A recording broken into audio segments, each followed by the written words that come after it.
I haven't heard from her. She's saying, yeah, on your team. All right, we're good. Yep. All set. Call this meeting to order. Do the Pledge of Allegiance. Everybody stand. I pledge allegiance to the flag of the United States of America, to the republic which stands one nation under God, indivisible, with liberty and justice for all. If we can start with Marcus. Well, we'll start with the first. We're going to go a little out of order. Yep. This meeting here tonight was by a request of some of the select board members. There's some confusion with the ballots, the non-binding and I guess binding ballots. And this is going to be more of an informational thing. This is not going to be a back and forth argument thing. I'm going to just put that right out there. And just for you guys to ask questions, and we'll do the best we can to explain what's going on. I guess we're going to go out of order a little bit. Marcus realized he had to be here at 10 o'clock this morning, so we're going to jump ahead to the number three. For the Waldeboro to construct a 24,000 square foot building. Whether you choose to possibly spend $2 million, $4 million, or $6 million for a rec center and community center, or to even have one. Do you want me to go over it? Yes, sure. Okay. So question number 3, are you in favor of the town of Waldeboro constructing a 24,000 square foot community center at the existing recreation complex on West Main Street in the area behind the ball fields behind Miller School? The Recreation Committee has recommended including a gymnasium, locker rooms, walking track, fitness center, multi-purpose room, kitchen, and offices. And then we listed, based on $250 a square foot, which was what the most recent recreation center went for. That's what we based our numbers upon. We give you 3 choices, and then also the choice of I do not support the construction of community center. And Marcus is here. He's our rec director tonight. He can go into a little bit more detail. But this is something that started in actually 2001 with the original plans when the fields were constructed with the community center up on the hill. So this isn't a new plan, this isn't a new theme, but this is something that went through our Recreation Committee, and I don't know if you want to take questions or if you want Marcus just to be here to address questions. I think Marcus should explain about the questionnaire that he sent out and what good feedback we got and what transpired into this of what we could potentially have between the two, $4 and $6 million investment. So we put together a recreation committee back in 2019, and our task was to come up with a plan for a community center for Waldeboro. And so we put together a survey, and in the spring of 2019, we sent it out, 2,480 surveys we got back. Just over 400, I think, which was like 17%, which was a pretty good return. And it came back about 75% in favor of a community center here in Waldeboro. And then we were working on a plan of what should be included in that through the rest of 2019, and we were just about to present it to the select board in early 2020 when COVID hit, and we kind of got put on the back burner. But what we had come up with was a 24,000 square foot facility with the amenities that Julie mentioned. To get a facility like that, we estimated it in the $6 million range. That's the most expensive option. We felt it was important to include some lower cost options, but just know that if that's what you select, you're probably not going to get all the amenities that were listed in the original question. So after, when COVID hit, it kind of got put on the back burner, but with interest rates being down, we kind of wanted to gauge the interest of the community and see if people were still 75% in favor of a community center, or if where we should go from here. So looking for. And I should stress that too, that these are non-binding questions. These are questions that were put up because we have a very rare and special opportunity coming up on November 3rd to have extraordinary voter turnout.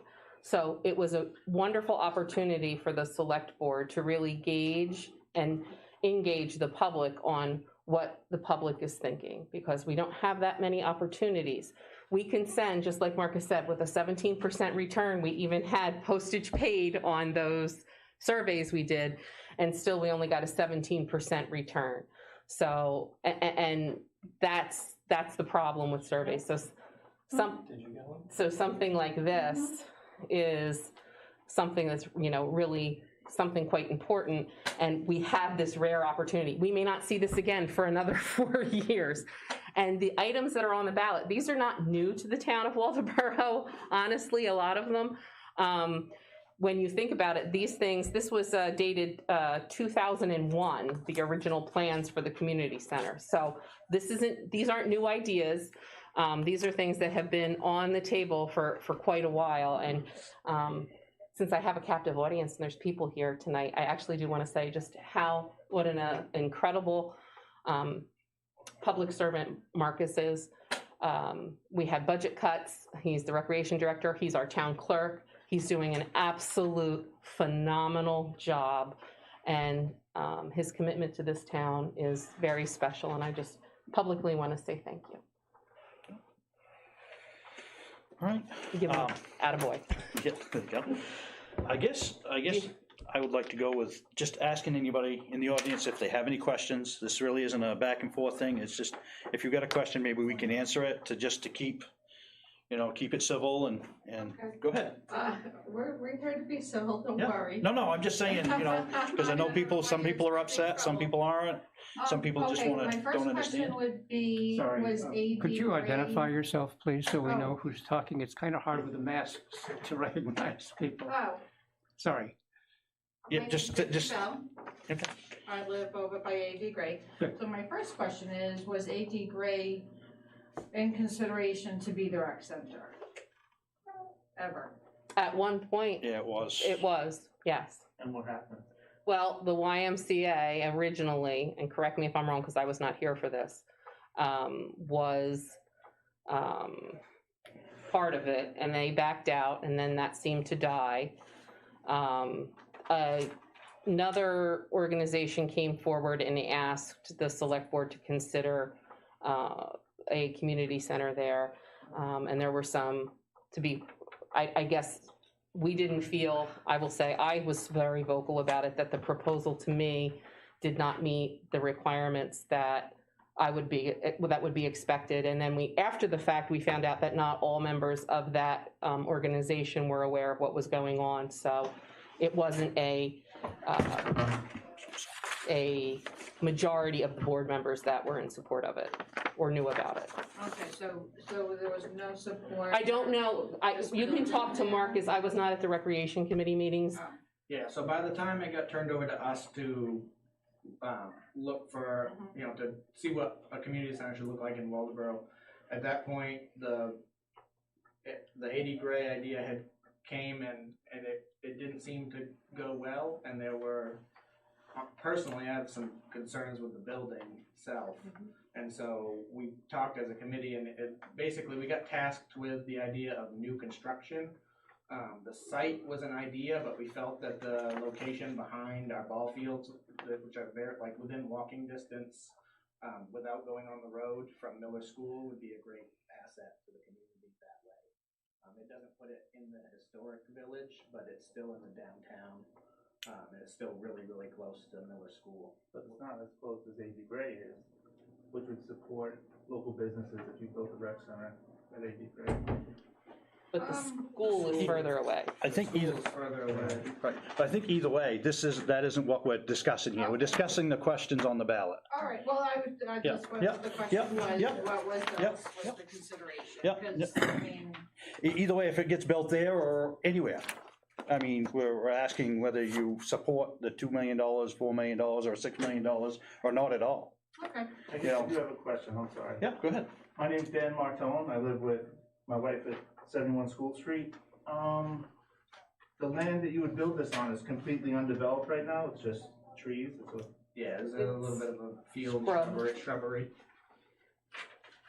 Yep, and it's town-owned, and it's, I can't remember how many acres it is, but it's right adjacent to the ball fields. Yeah. I'm being calm. I'm gonna be calm. Okay. Does anybody else got any more questions about the ballot questions? Go ahead. I do. I'm Shelley Pease. I run Shelley's Flowers. I've been in business here 37 years, since 1983, and I live at 323 Washington Road in Waldeboro. And I'm vested in this town. I've seen a lot, and I want to thank you all for stepping up and being on this Board of Select Person, because I know it's not easy, and I know it's a thankless job, so thank you for that. With that, this to me is very confusing, because I'm thinking, okay, I'm frugal. I'm coming in here and I'm reading this, and I'm thinking, okay, I'm gonna get all this. Well, of course I want to spend $2 million instead of $6 million, because I think I'm gonna get all this. Yeah, of course I want that. So that to me is confusing. You know, nowhere does it say, or I don't think that it says, you know, you're not, for $2,000, are you just gonna get a gymnasium? You're not gonna get locker rooms, or you're just gonna get a walking track, because I know everything is very expensive. Because, well, it does say, realizing the estimated amount for all amenities listed above is $6 million. Oh, thank you, because I did not see that, okay. Right, because when we were going over all these questions, Yeah. you know, we did that for what, a month and a half, and we were trying to pick holes in what could you, and you have to remember too, that we can't guide, it's hard to craft these questions because we also are not allowed to guide you and put you in a way. It's a very delicate balance of giving you the facts and not trying to guide somebody in the way to go. I see it now, that Right. you pointed out, but Right. that was confusing to me. The other thing is, I know that all municipalities are facing cuts, but if we're facing a cut, and Marcus, who's our recreational director, has to be the town clerk, thank you, Marcus. I mean, can we afford any of this? Again, these are non-binding questions. You got to think of this. Tell me what a non-binding question is. It's like a survey. Okay, so this is a survey at the town. Well, it's kind of like that because you can't put a survey in a ballot. So this is a non-binding question. So when you vote for it, it's to gauge what you will support and what you won't.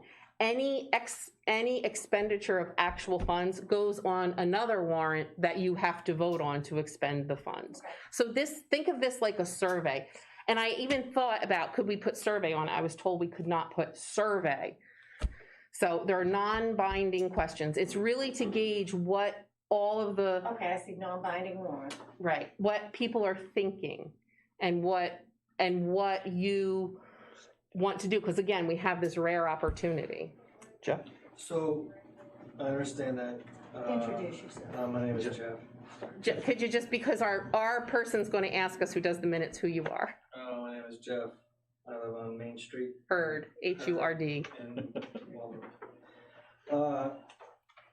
So, a non-binding question essentially means, say this comes out favorable for whatever it is, the next step would say, hey, people want this.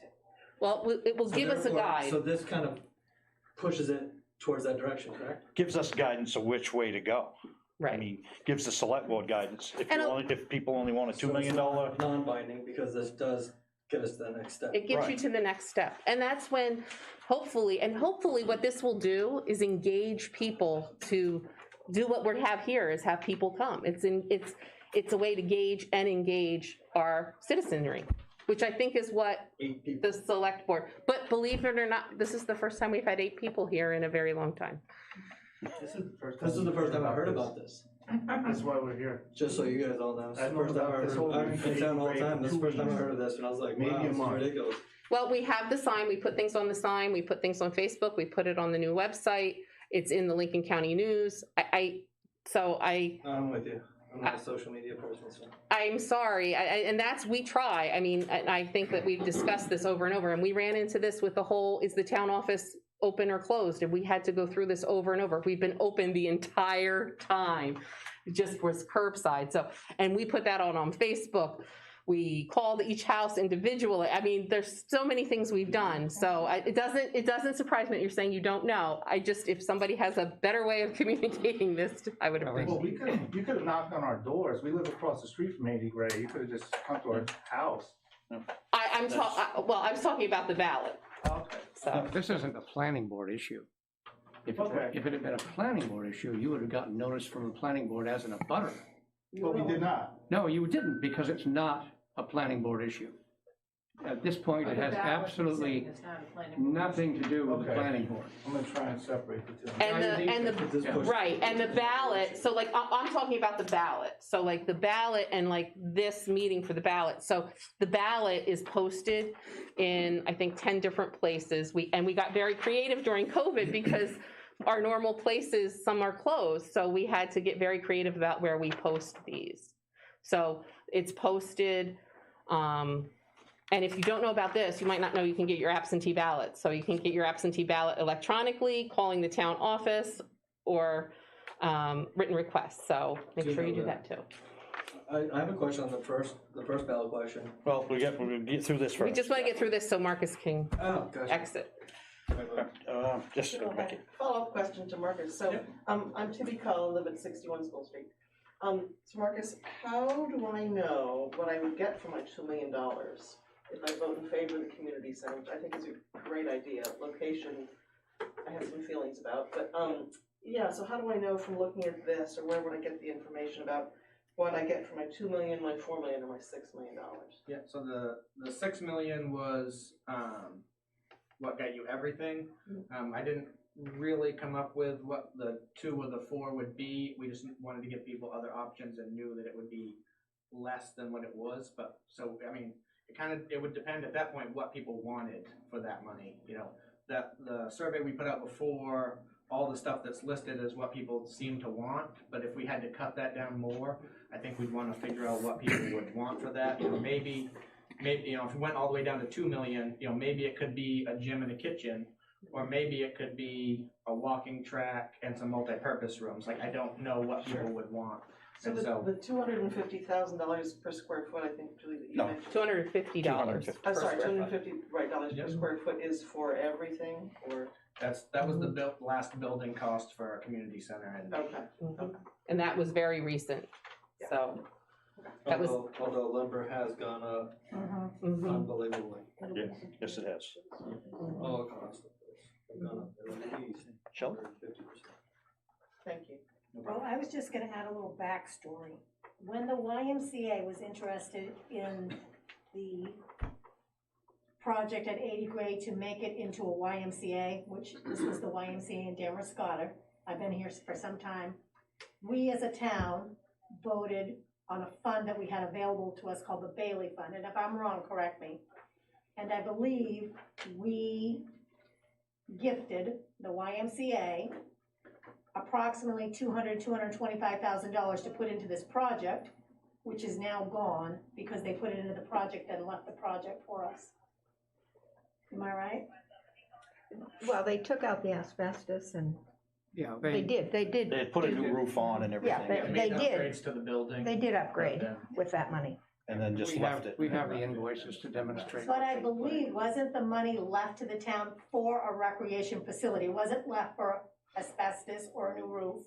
It was left for a recreation facility or complex, and what the town did, I think, was in the spirit of that bequest from the Bailey Fund, from Stan Bailey, yeah.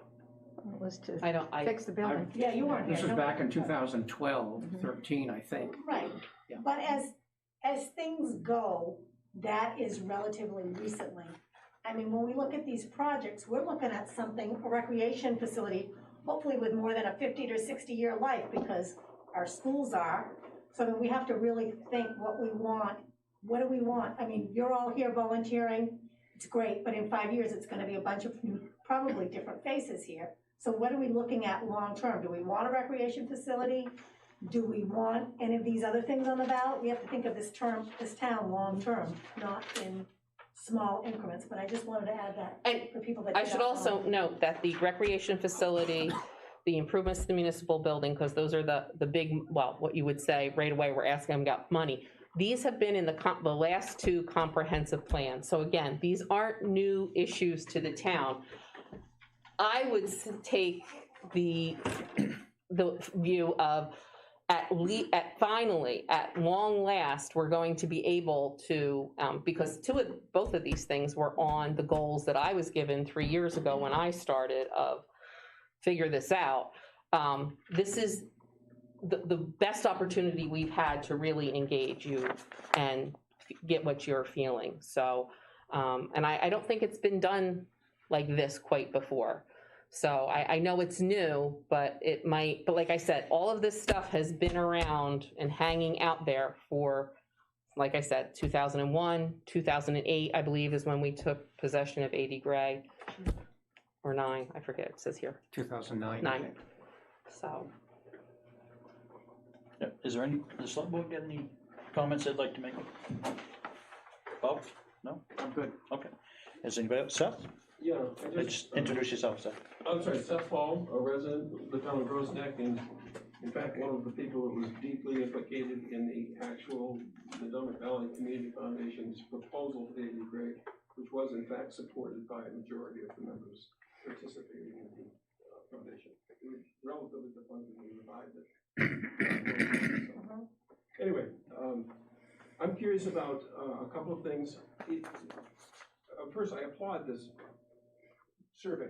We can't call it that. Right. I think it's a terrific idea. The more information, anybody who knows me knows that I think the more information, the better the townspeople can get. This is a good way to do it. It's a great way. I think Julie's right. We're likely to have extraordinary turnout, so it's almost a unique opportunity. And I would say I wish the town did it more often. I'm curious if we know that the location isn't set, and you're just sort of putting out feelers, and if you get strong response, presumably there'll be a committee formulated and it'll get more serious, which is great. The piece of land between the 80 Grade building and the Philbrook Fields, where the administrative building used to be, the Volunteers for America said they had no intention to use that particular piece of land. They're not expanding in that direction. It's a pretty good sized piece of land. You could probably get a 10 or 12 or 15,000 square foot building on it. Would that be something that the town, or I guess I'm encouraging the town to think about, maybe that should be something considered in terms of location, specifically because it's in the village and you don't have to walk all the way. And I'm thinking of old people going to a community. If it's really a community center, old people can use it and kids can use it. And the land that the town owns down past Miller School is just sort of a distance and there's no sidewalks. Quite a ways to get there, whereas this is centrally located in the village. I hope that would be discussed. Well, I think that's all determines on what people want. say. If it's Right, $2 million, I mean, if we get a $6 million building, then it probably will go there. If we get a $2 million building, And it bear could in go mind, in a smaller piece of property. and bear in mind that we had, and this has been talked about at a select board, we had a meeting with the EDA. Is that the right ED? I'm right. USDA? USDA, not the EDA. I'm getting my That's a acronyms. separate grant Whole later. separate one. USDA, and there is grant money to extend water and sewer to that property, and of course sidewalks and things like that. So there's a lot of grant funding available. So no matter where we put it, the town does have ability to do that. And one of the issues that made the spot behind Miller School was that we were able to gain access from Route 1. And we felt that people traveling from other areas too, from other areas of Waldoboro, we would have access from Route 1. And potentially the other question that ties into this would be number 5. We had had initial conversations with Lincoln Health, Penn Bay Health, under the Maine Health umbrella, about co-locating with the community center a medical arts facility that would house the doctor's offices and say x-rays, things that you normally would have to either go to Penn Bay for or Miles, would now be able to be done in Waldoboro. So there was discussion with them of the cost-sharing potential of having the community center connected to the medical arts facility so that there could be some cost savings for Lincoln Health and obviously the town, because we'd like to keep Lincoln Health, Penn Bay Health here in town so that our residents don't have to travel as far. And I might add that that kind of combination would also make it attractive for grant money. When you're combining a medical facility with a communications, with a community center, the synergies are there for most people to see and understand. And certainly it would be looked upon perhaps more kindly in grant applications if it's structured that way. So that was part of the thought process in that location. But again, we're open, it's, like we said, this is non-binding, it's like a survey. But they don't live here, right? Yes, you had another question? You put your hand up? Oh, sorry, just clarifying, Seth, I'm not sure what you guys are talking about, which part of the property are you talking about, co-locating, the community center near the Miller School, or are you talking about something at 80 Gray? I was just asking the question, you know 80 Gray, Yeah, I live right and you know across the from you. Filbert Fields. There's a big vacant piece of land that's used, sometimes on Waldeboro Day for other things. Okay. I don't know how many acres it is. I don't. 2 or 3 or 4. I think there's 10, don't quote me, but I wanna say there's 2. 10 total between the 3 properties, roughly. No, it's 8 acres about total. 8 acres and a half. total. And So that's- the middle is about 2. Yeah. So it's a small piece, so. Yeah. It's a relatively small piece, but it's incredibly centrally located, and there's a lot of land out behind it, and there are already walking trails there. And it's next to, if we do the VOA thing, it's The also parking lot. located next to the, Includes the parking lot for the fields. next to the. What's the YMCA in Elder Nova housing Scotia? programs. About 8 acres. Stamp. Yeah, way less than 8 acres. Way.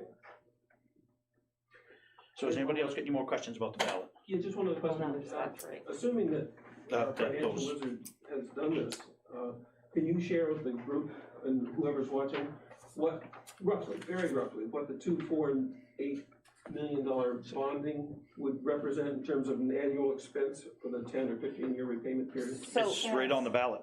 Oh, I'm sorry, I didn't see it. Yeah, they're right on, everything's and right on the we ballot. also have a cute little tool now that you can go, when you go on under our news section, where you can calculate what that impact would be on your taxes.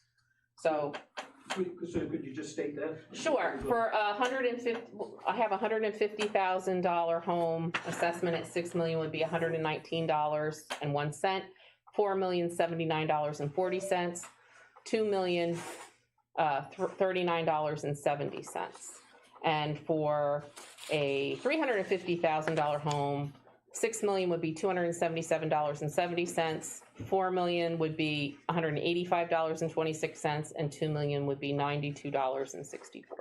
And as opposed to the tax burden, are the annual numbers there, just the aggregate number per year? The aggregate number for the 2, 4, and 6 million. that would be for $2 million, it's $133,560. $4,267,108 and $6,400,380, and that's at 2%. That's guesstimated with the current rate at 2%. Over what period of bonding? 20 years. 20 years. 20 years. Yep. Yeah. Yep. And that's assuming too. We wanted to present a very accurate number. That's not including any potential grant funding we could get or private donations. So I just wanted That's you without getting grants, that's. correct. Correct. So. But I didn't want to mislead people and say, oh, well, you know what, it's a $6 million building, but we can really do it for 5 because we're going to get $1 million worth of grants or any type of low interest loan. Yep. Seth? One last thing that's maybe related that people might be interested in. I must say, we've talked for years about low interest rates and the potential for funding things. There is absolutely no better time, should the town decide to go forward, just like with refinancing the fire engine. This is an opportunity we should not miss. And this is why we have it on the ballot. Absolutely. And I'm commending that. I think that's, wherever it goes, whatever it ends up being, we'll never do it cheaper than we can do it right now. Nope. Whether it's 2 million, 4 million, 6 million. Yep, absolutely. And that's why we've pressured her, pressured Julie, we've pressured Marcus to come up with these numbers, to bring it to us, to get this going. This has been what, 6 weeks, 8 weeks, 3 months? We've been working on just these questions. Well, it's actually, technically, it started in January in Budget Committee. Yeah. So these questions, we've just tried to figure out how to word them and get all this information to put on the ballot. And the sad thing is COVID happened and things just came to a halt, unfortunately, because the Recreation Committee couldn't meet and things like that got waylaid. And our architect couldn't come into the building or, so we had issues with that. Yeah. Everybody else will sit on the select board? Everybody all set in the audience? Are we just talking about, so question number 3, are we gonna? Still question, well, We're just talking question about number question 3, because Marcus has to get home to relieve his wife of babysitting duties tonight. So if everyone's all set, we'll move along. Yes, thank you, Marcus. No problem. Thank you, Marcus. Yep. Okay, we'll go back to question 1. Would you like to go through that? Are you in favor of the town of Waldeboro accepting a gift of properties located at 405 and 467 Friendship Road, known as the Sylvania Site and Hoffs's Homestead, which is under an environmental covenant by the Maine Department of Environmental Protection? Now, this came about when, most of you know, we've had a Sylvania task force since 2017. 16, I think. And maybe 16, Yeah. right before I got here. And they've been working on this. They put out a report of the best possible uses for the land. Then the land went up for sale, both pieces. It was up for a couple of months. And then we were approached by Lead Vance about the potential for accepting it as a gift. So they made a proposal to us. It's currently under attorney review. But we wanted to gauge, I think the select board wanted to gauge what the public thought about it. It's currently still for sale. I believe it is for sale, but they have offered the gift of it to us. Go ahead, Bob. Yeah, I just wanted to say that the environmental covenant that's on the property will be there forever. Sure. It's not going to go away. And our feeling, when we looked at the offer of the gift, in this case, you stare a gift horse in the mouth, because the issue is liability. And if the select board, in essence, is quote unquote authorized through the non-binding vote, if the sense of the community is, yeah, the community ought to accept this as a gift, the select board has the authority to accept it. But I think, and I don't want to speak for the board, but my guess is that all of us on the board wouldn't want to accept something like that as a gift unless we knew Isn't there 13? there was a tendency on the part of individuals or residents of the town to say we should do this. So, Aren't there 13 acres of usable land? yes, the environmental covenant is fairly restrictive. And you really can't do anything to the property unless you let DEP know you're doing it, for starters. They have to understand what's going on. And if we do accept it as a gift, the agreement between ourselves and the gifter has to be rock solid. I mean, we have to absolutely ensure that the town is not being put into a negative position here. And I'm confident with a good attorney, we can do that. So I make no bones about it. I'm voting for this. And I'm not telling anybody how to vote, but I'm definitely in favor of it. And the major reason I'm in favor of it is it's for sale. Someone will buy it if we don't take it. If someone buys that property, the town loses the ability to control what happens on it. And God knows what could happen on it by some guy coming in, or a woman or entity or company doing something to that property which compromises the environmental covenant and puts the town in the soup. I feel the institutional knowledge the town has in regard to this property is invaluable and should be allowed to continue with the town as owner. The town would then have the ability, if it owned the property and in accordance with the environmental covenant, to potentially use it as a revenue stream, potentially use it as a passive recreation area. You could put trails in there. I mean, all kinds of ideas have come up, and I'm sure if the town takes it, will be generated by citizens who have an interest in seeing that property improved and put back to use for the residents of Waldeboro. So. Go ahead, Jeff. Anyone who gets that property has to follow the same covenant, so it doesn't matter who gets it in that regard. If I may, and I'll engage with you on this one, I think it does matter. I've seen too many instances where private owners have taken property and misused it. And snuck under the radar, not involved our planning board or the CEO, our code enforcement officer, and done things that nobody should normally do to property. My point is, you can't break the covenant of the Environmental Protection Agency, so therefore everyone has to do the same. No one can sneak in there and all of a sudden like build a school. No, but someone could, Everyone has to follow the same. No, rules but at I- that point. someone could go. Don't we also get like $10,000 a year? No. Don't we get some sort of tax money? I think for it's them down pay to- tax on it? Julie, I actually have some. Oh, good. Something like that? I don't know. So, the last time, are we strictly speaking about the Sylvania site, or are we also including the Hoffman? Yeah, property? Sylvania. Well, both. 'Cause they're Well, both- yeah, you could do both are both. right here. So, the last time the Sylvania site by itself paid over $10,000 Mhm. was, I believe, back in 08, 09, and that was for 32,000. And then the year after that, it dropped down to 6,592. And the most recent year, they paid under $3,000 in taxes. And then when you're looking at the Hobbs's property in addition, I would say maybe when you add the Hobbs's property, they barely went over $10,000 combined for the last 2 years. Combined, so it's about 5,000 a year? Is that what you're saying? Combined, this Hobbs's house and the Sylvania site was 10,000 when you combine the two. Total, okay. Yes. Each year? Yeah.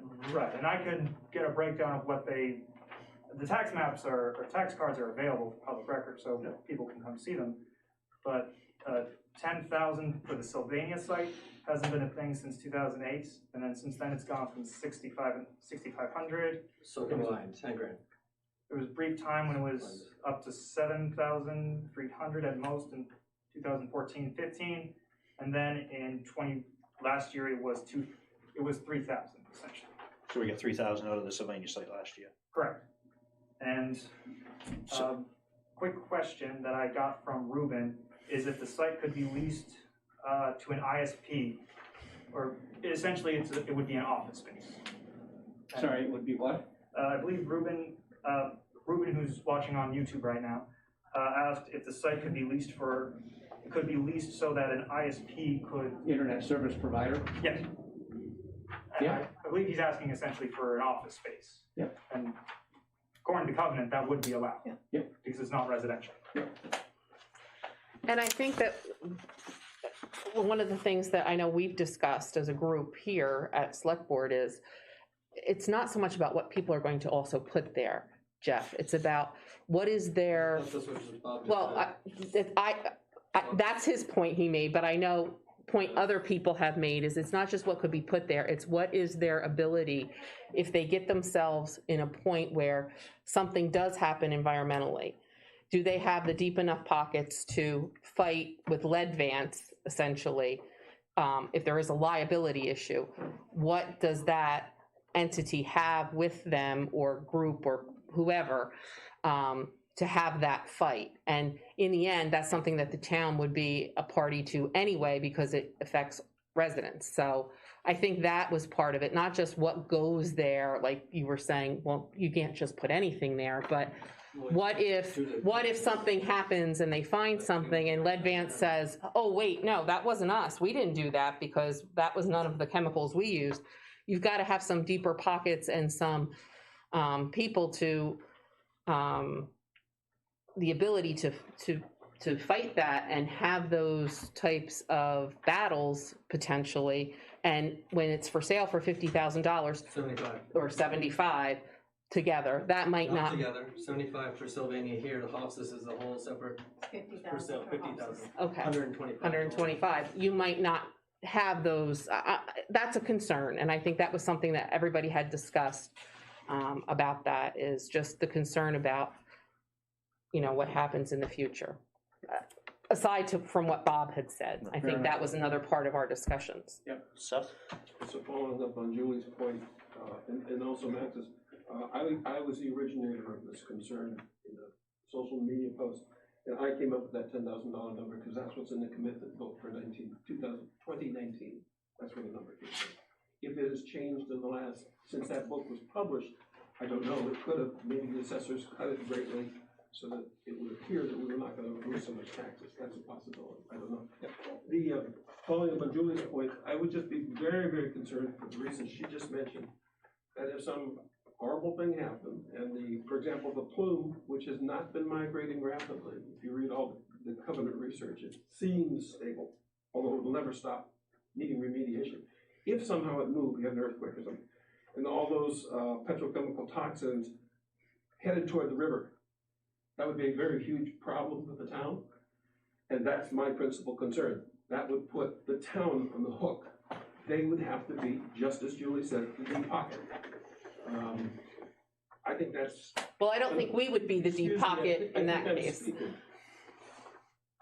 That would be, to me, an unacceptable risk for the town to expose themselves to. And that's really my only concern about that. It's, if some private person wants to do that, more power to them. That's what insurance companies are for. But to expose the town to that kind of substantial risk, and I know that it was a long subject of communication and discussion in the task force, and one of our select board chair people has expressed concern about the ongoing issue too. That would be Mr. Butler. I could not agree with him more. This is just not someplace the town should go, in my view. I think you cross that bridge when you look at what the gift actually is. When you look at the fine print and see who has what liability. If the situation you just described happened, that would not be on the town. So Julie's That would point be, then doesn't hold. no, that would be on Leadvance, because they will remain responsible for that cleanup until Kingdom Come, or until the Department of Environmental Protection tells them they're off. They're done with the site. My point, Aware, but Julie's point was who enforces that? It has to be the town as last resort. No, the DEP enforces it. They're the ones who enforce it. actually, my Goes from point, one ownership to the next. actually, my point was that in that scenario, that is something that they've created. That liability still stays with Leadvance. My concern with that, and I think you misunderstood what my point was that if somebody who didn't have the ability, say Leadvance says, oh, whoa, whoa, whoa, no, that's not my fault that there was an earthquake, but it's still your contaminant, would that person who bought it for $125,000 have the wherewithal to defend that and then and be able to hold Leadvance accountable? So I think that was our little misunderstanding of that. Thank you for the clarification. I would agree with Bob. I've read every word of the covenant, in fact, the two previous covenants. And he's right, the DEP, and behind that, the federal government is responsible for it. But somebody, as we all know, has to be the enforcer. And if it's the town's property, they're the enforcer of last resort. If Leadvance, which is a Chinese offshore company, gives us the finger, if unfortunately something turns up, as Julie suggests, somebody digs a hole, which they're not allowed to do, and exposes some great new problem, it's really only the town. If they own the property, the ownership of the town, that has to push the DEP, push Leadvance, sue whoever, all of that stuff has to happen by somebody. That's my concern. But if you don't have deep enough pockets of the person who buys the property, or the internal fortitude or the wherewithal to fight that, it's still going to come back on us. And that's where It's still going to come back on us. So I started out here, and I've migrated to the other side because I'm like, we're going to get stuck anyway. So I'd rather control what happens. And that's just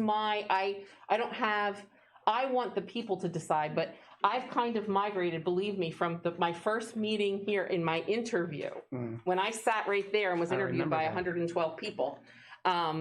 That was my one major concern. And the other thing that I've learned from our Sylvania, and I just want to say, because I have to give them a shout out to them, shouting out to everybody tonight, the Sylvania Task Force, wonderful group of volunteers with amazing residents that we have, geologists, environmental Chemists. We have chemists, environmental engineers. We have learned a lot about tetrachloroethylene. And just saying that's amazing. And dilution is the solution. But again, we really press the DEP to define that plume. And if the report from our task force is on our website, and it's worth a read. And I also put up the environmental covenant. So if you have don't have anything to do in the middle of the night and want a good read, the task force did a really good job. I just want to say my 2 cents worth.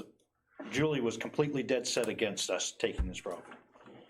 And my thought was, and I don't know if it helped her look at it differently, is if somebody comes in and buys that piece of property, they do something they're not supposed to, they could walk away and wash their hands from it. So who's stuck with it? The town. So Because of geography. It's within the boundaries of the town. Well, they might stop paying their taxes on it. Or they might, we could get stuck with it regardless. So what happens if somebody goes in and makes a mess, and just like the How do you stop somebody from buying it? Well, and the other issue becomes too is that we also have the ability as a town to get grants, and I will turn this over to Max because he's taken over as the amazing grant man, but there are a lot of avenues out there for us to get money to help with anything that we encounter, and environmental assessments and things like that. So I do think that it's worth the read if you have the time. The environmental covenant, the study from the Sylvania Task Force. So it wasn't trying to stop somebody from buying it, Jeff. It was when the gift was presented to us. Sure. This was the reason why I went that way. Is if somebody does buy it, what happens if we decide to say no, we don't want nothing to do with it? Somebody comes in, buys it, and something happens there. They do something they're not supposed to. They wash their hands and walk away. So the town's stuck with it. So why not start from the beginning and accept it to try to prevent something like that happening? That was the reason why I went this way. So, Shelley? Can this property ever be developed? I don't know enough about it. There's 13 acres that you can. we might want to go to Max with that. Max, Town planner. please step forward. Best your possibility. So as Bob mentioned earlier, the site can be developed. We just have to make sure that we are sending soil testing to Maine DEP. We got to make sure that Maine DEP in general is fine with the project. The covenant specifically states that certain uses aren't allowed, like any type of residential, long-term care, like a child care facility. Those types of things aren't allowed. But if we want to plop a building without digging too deep and then hook it up to the town water and sewer, which is already right at the site, we can do that. And as Julie mentioned earlier, there is grant funding. There's EDA, that's the one you said earlier. There's EDA funds, there's CDBGs, we have the town TIF fund that we can also use for a match. No. That's something that would need DEP to approve, because I don't know if they would consider that part of the... Or the office park, potential office park? That could be an option. Okay. Anything that's commercial, like the one that Ruben was suggesting earlier, those are all possible. And I believe there was also a potential solar array that was presented to possibly go there. A solar array was an option. Talked about Yep. boat storage, Yep. boat storage. There's a lot of possibilities, and I think what I want, and I do see Seth's hand, I just want to quickly make my one comment. Just to the point that I do agree with the select board, this is to see if people are interested in lease acquiring it. Right. The end use for what we could do is something I hope we can have a discussion as early as January about, where we can just say, do we want to keep it as recreation? Do we want to get economic? Do we want it to be a solar farm? Those are discussions I want to have, and I really want to get going, because I have been very anxious to do non-election stuff for a while now. And I'm serious. I want to see. You want to be a planner? Oh, yeah. And I want to do something that will hopefully bring some jobs or lower taxes in the area, and this would be a very good site to do so. Yeah. Seth first. Just, if somebody who's very interested in planning and development, someone knows something about it and has read the covenant, the one thing you really can't do is dig in the ground. So you can't put an office park there that has a foundation. So basically it can be, as I think Bob said, boat storage or a non-penetrating solar array, meaning ballasted. There are some uses you could do with it. You could probably build. Dig in the dirt anywhere on the whole property. You could probably build on a slab. And secondly, You could build what? On a slab. Julie mentioned that there's a few there. Proposal to the town from Leadvance. They made a proposal to the town for the gift. Is there any reason the public can't see that? And as a second part of that question, having made a proposal personally to Ledvance immediately before this, which is probably what precipitated their gifting proposal, we did it with a large tax win for them that would allow them to recover in their federal income taxes, a substantial amount of money based on their tax rate in the appraised value of the land, which the maximum best use, I'm sure Max is familiar with that. Did they include a tax credit proposal from the town, gifting it to the town at any particular amount, or to be determined by the 3 IRS required appraisals? Go ahead, Bob. You're asking questions that get into executive session discussions. This is an ongoing negotiation. By statute, we have these discussions in executive session. When the discussions are completed and we actually have something that we show the residents, that's when you see it. And puts us into the position, if it is a negotiation, to negotiate the best possible deals for the town that we can. That's our responsibility. Again, we have to know how far. We also don't want to, if the public just says, we really don't want this, we also don't want to spend money, because this requires, several types of attorneys to look at something like this, so. And just to answer the question about the plan that I had, that everyone is talking about, that's a document that if anyone wants to see it, they can just ask and I can send it out there. The reason I haven't put it like on the website or anything is because I don't want people to think that that's the final idea, that that's what we are doing in the end. Because what Ledvance liked about that plan was that we weren't going to do anything on the restricted areas. We were leaving that as a green field. We weren't going to touch that, and we were going to allow them to continue, and we gave them a timeline so that they could continue accessing their ground well testing sites, which was a very big item for them. Is this some plan that's publicly available? You're speaking as though we know what this is, your plan. No, as I'm saying, if you would like to see it, I can send it out. I haven't put it on the website because I feel that there would be confusion that that's the final product, and it's not. Is this part of the negotiation that the select board would like to protect and keep out of the public eye, or is this something you're offering us? I regard it as part of the discussion that they initiated. Oh, that was my misunderstanding. Yeah, I'm just trying to get some clarification. Yeah. Sorry about that. He's so excited about it, though. We was asked to draft up a plan of what we would look like possibly doing. And you're not interested in sharing that with the public? Not at this point, Seth. No, because it really is it's premature. Not even, and it's just a concept. It's not even. It's essentially meaningless at this point. It would be nice to be informed, perhaps, by the public, though. And again, what they liked about it was just we don't touch the restricted area, and we would provide them access to their ground well testing. That's the only 2 things that they really wanted us to focus on at the time. And don't touch doesn't mean, it does mean don't develop? Don't touch the restricted specific areas. Yes. Right. Stay out of it. Literally don't touch them? Stay out of it. You can't develop them, least the proposal. Yeah, any reasonable person would acknowledge that and say, hey, it's restricted, I'm not going in there. Right. That makes perfect sense, perhaps, but that means you can't put a solar array or boat storage. Nothing. You can't touch it, you can't touch it. You don't touch it.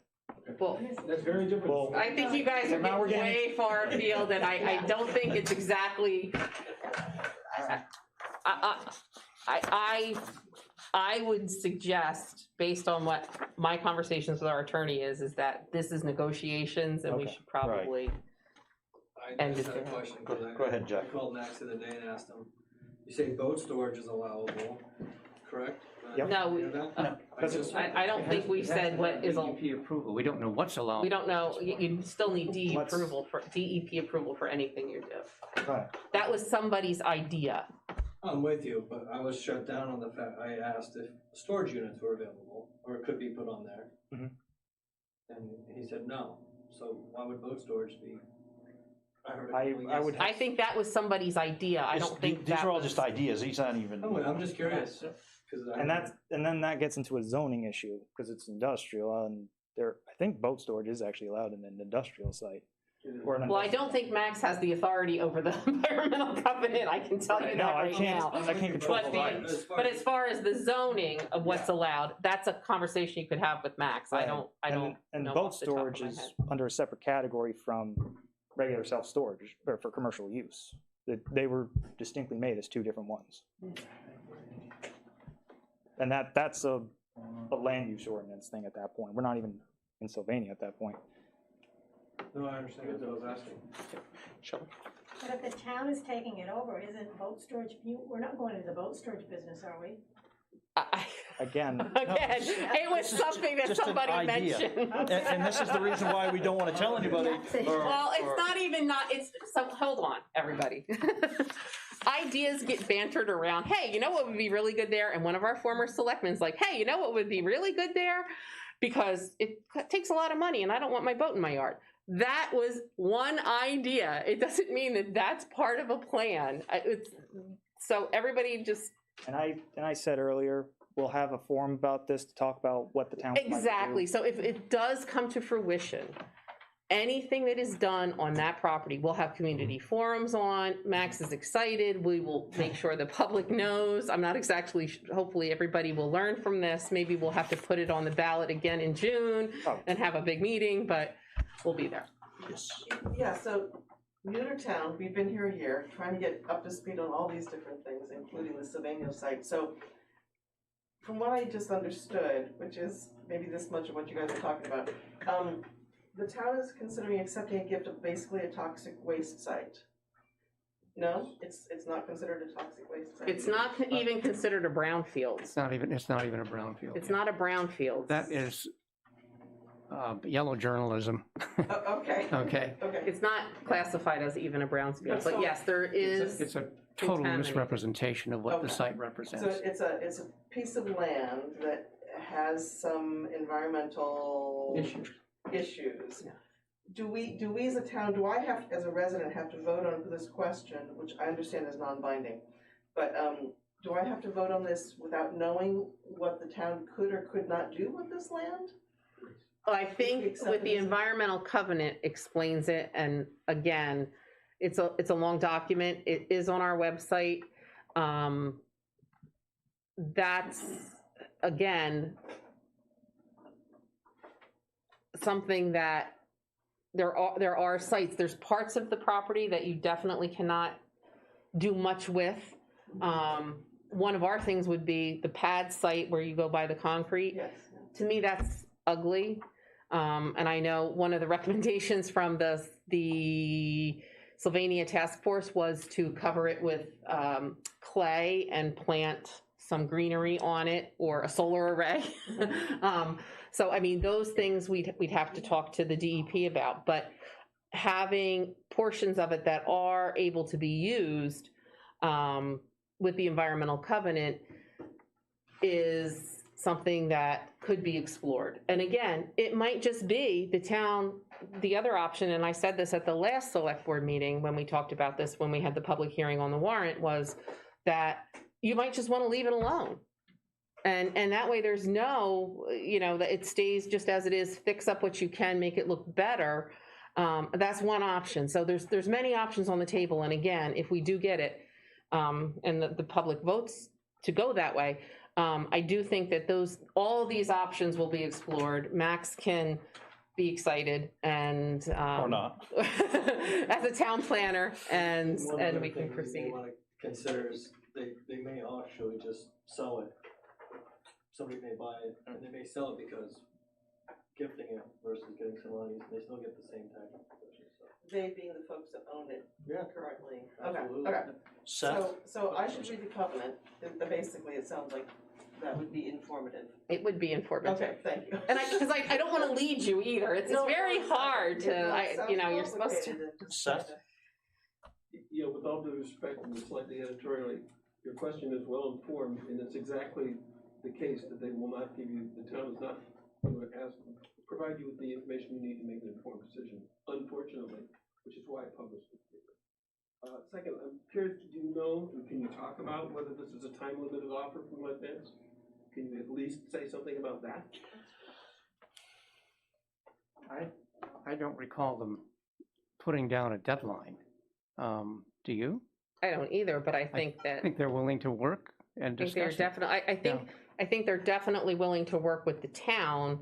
And of course, we have to do our due diligence too. So, Of course. you know, this isn't something that we're rushing into. And again, we got the offer right before we were going to put this, you know, right while we were doing the ballot, and actually it was Bob's idea, you know, let's put this on the ballot, you know, so, and it's very difficult, and I know it seems bass backwards, that we're kind of stuck in one of those things where we can't really disclose, because we don't want to give away what we want to negotiate and what we want to get from them, so we can't really have this public, it's very frustrating for us too, because believe me, I'd love to say, hey, so here's what this is, and here's what that is, and here's what this is. But again, a lot of this has to happen in executive session because it is a negotiation. And if I could just add, I mean, if everybody, if an overwhelming number of people are in favor of this and vote yes on that non-binding question, that doesn't mean that we can do it, because there's a whole process you have to go through to make sure that our side is protected on And this. if we're not protected, it can't be something that we would subject Just probably walk the away. town. We'd walk away from Walk it. away. Yeah. I mean, it's not, And then it's buyer beware, because if they've done it to us, they'll try to do it to someone else. Yep. I mean, we're taking our time researching this, and lawyers looking at it to make sure we are protected. Yeah. Colonel? Yeah? No, just a point, it's like a survey. You don't have to answer it. If you're not sure, if you don't know, you don't have to fill in a circle. No, I'd like to know. So, You know, I'd like to. You know, with the understand as information much as that we have.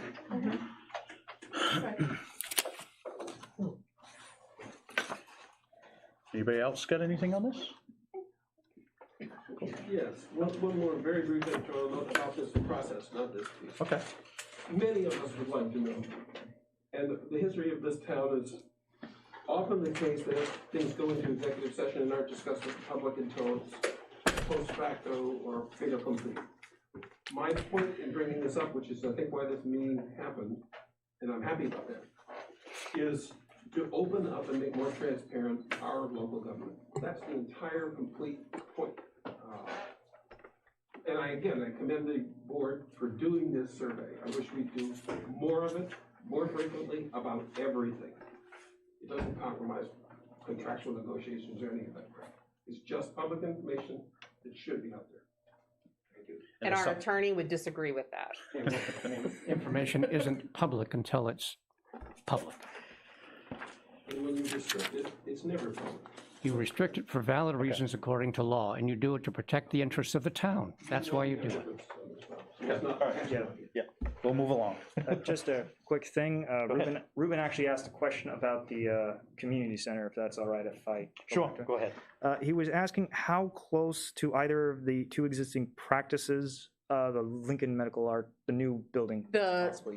Well, where the fields are, Yeah. that's one campus, which is, I think, Lincoln Health. And then Penn Bay is on Mill Street. So they're closer to Miller School. Okay. That was just his. One's right there at the entrance to the fields. And Max, and who is Ruben? Yeah. He's a resident, Ruben Mahar. Julie. He's a frequent watcher of our Okay, meetings. excellent, thank you. He's also chairman of the broadband committee of the CTC. Communications and Technology Committee. Shelley, did you have one more How thing? many acres is 80 Gray, about 8 or 9 acres? Eight, I think. In the school itself, or? The whole The whole. property, the ball fields, the school, the tennis courts, because that's to me all, from my eyes, that's all one property, or could be. That's about 8.5, I'd say. I can go get the tax cards. No, that's close enough. How many acres is the Sylvania plant? Sylvania? including 25. the Haas's property? 24 or 25? 48. No, it ain't. Hold on, It's 9 Am I- plus 39. am I including the Haas's property as well? Yes, When you include the school, I believe it is about 40 acres, and then the Haas's property adds about He 10 meant the more. site. He said the so 50 acres? 39 for Sylvania, Is it that much? 9.3 for Haas's. 40, No? 48. 50 acres, 39 plus. 48 is a good number. 48. 48 acres, And how much acreage is at the proposed recreation facility with the office building proposal? How many acres is that property? I can go into the other room. Yeah, I That would don't be know. helpful, Marcus would have known off the top of his head. just so that I know what can go where 13 usable acres, on which one. Sylvania, I believe. 13 usable acres, thank Yeah. you. I was just reading this article saying they stopped doing arsenic testing in 2006. 6? And there's several wells that have contamination, but they stopped doing testing in 2006.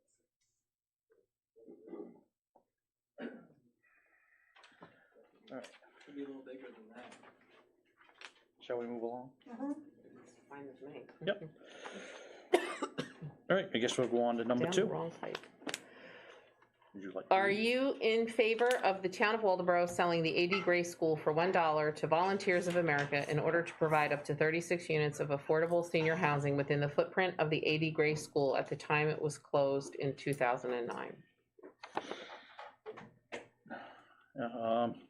Anybody got a hand up yet? Well, I Go did ahead. send a letter, to you guys, I don't know, when, a couple days ago. Bob, thank you for responding, appreciated that. Just as again, new resident to the town, we live right across the street. Jan, I don't think you and I have met yet. We bought the yellow house that. Yep, we spoke at the last meeting. Oh, we did, that's Yeah. right, that's right. And I guess I feel a little bit like I should apologize to you guys. I know you've been working on this for many years. Lots of folks have been putting a lot of energy and time into this for many years, and here we come. This is my mother-in-law, Mary. You know, we come and when we first moved in, we were, I think, passive and a little bit naive about the process and not terribly well informed. And after that last meeting, I came away feeling a little discouraged, I guess. I think I was feeling really resigned that we had no voice, that we didn't really have much choice. And I'm familiar with the Volunteers of America, their organization. I've been in a couple of their residential facilities down south as my work as a visiting nurse.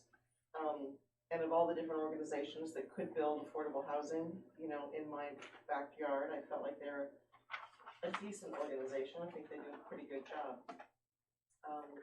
And then I started just doing some more research and tried to figure out how did the town come to this being the best possible use for our neighborhood? And Shelley spoke at the last meeting about there being a number of low-income affordable housing projects within a half a mile of where we live, and is this really the best possible use? And is this what the town needs? And I started thinking sort of more long-term, and as I said in my letter, I think we need to think a generation, 2 generations, 3 generations down the road. What do we want to be attracting to this town? We fell in love with Waldeboro, committed to it. We love our house, we love our neighborhood, we love our neighbors, and we want to see this place flourish. And I don't personally think that having more folks that aren't going to be paying property taxes is the most logical use for this property. Not saying there might not be someplace else in town where it could be, but for this historic downtown district, it feels really misguided.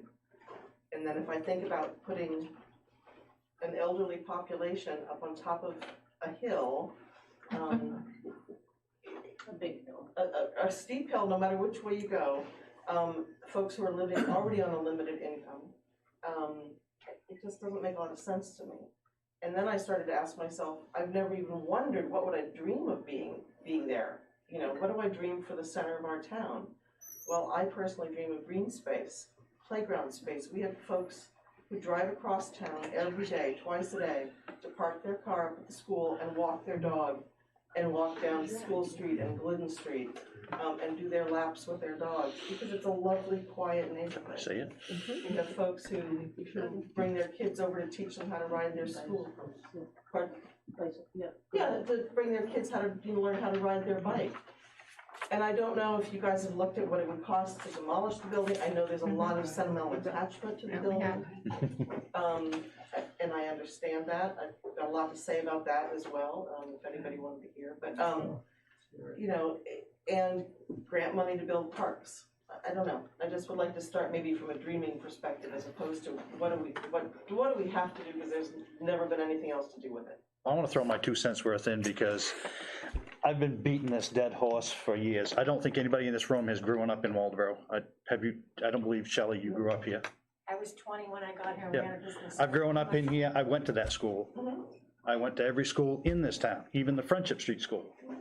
And my proposal was to demolish it, to get rid of it 2 or 3 years ago. Right. I've been shot down every single year during budget time. So, because people want to do something with the building. They want to keep the building. I really wished it would get demolished. We've gotten estimates to what it's gonna cost to tear down. How much is it? It's like $235,000. Well, roughly. it was $359,000, I believe, the last one that John got. And then John, our Public Works guy, had a proposal that Public Works would do it. But I think if that is what happens in the end to the building, it really needs to be a professional and not our Public Works, because they really need to work on Public Works. But and I will tell you, this is true. This has been a bone of contention. And honestly, I mean, the evolution, at least since I've been here, was I mean, I'll be honest, I think, and I might have talked to you, did I talk to you? Yes. When we thought it was going to be condos? Yeah, I met you guys the first week. The first week you were there, I was so excited. And we had taken a developer in, and it was going to be condos, and the facade was going to stay the same. And it seemed like a great thing. And then it got so large of a proposal, and that seemed to really upset the neighborhood. And I think that the select board reacted to the neighborhood being upset by that. And then when I think what happened when Volunteers of America came along, it was in the same footprint, and it was a low, what I think everybody thought would be a lower impact and would fit better. But that's good, because now you're here, so they're getting your input, which is a good thing. Exactly. So I think that's important, and I think that's what this was designed to do. And I think too is what people don't realize is all these other places are all privately owned. So they went from older residents to anybody moves in. And this has to be specific to older people. That's not so, because I was at the first meeting. If they get grant money, from what I understand, this is. That at our meeting. What's that? That's how Scrubwalk started. Now He did announce it. Exactly, and that's Depends on the privately owned, funding though. stream. And He that's. explained that. That's He all explained under the government. first funding stream was to have senior housing based on income. The second, then they also took veterans, and you could be a veteran 25, or you could be a veteran 85.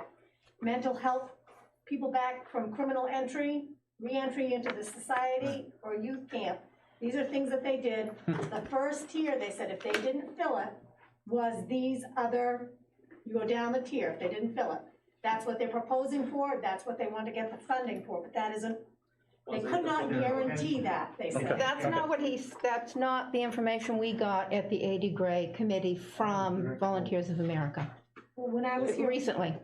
They probably was want to get that It funding. says their intention is to go for funding for seniors, but that doesn't mean that's Probably what because they're it's gonna the get. deepest You can't guarantee it's They gonna be use the senior. word Well- You just can't. intention quite a bit. Well, they'll be here next Tuesday. Answer that. Yep. So, Oh, we should you know. mention that too, Yeah, so specifically for a whole, we've devoted the entire time to our next select board meeting with a couple of little problems that come up, not problems, but agenda items, to specifically the A.D. Gray discussion The too. 27th? And The 27th, yes, And- at 6 o'clock. And I just want to emphasize, this is just, if you don't agree with it, don't vote against it. I mean, That's all. I mean- Right, and we'll, but I mean, right.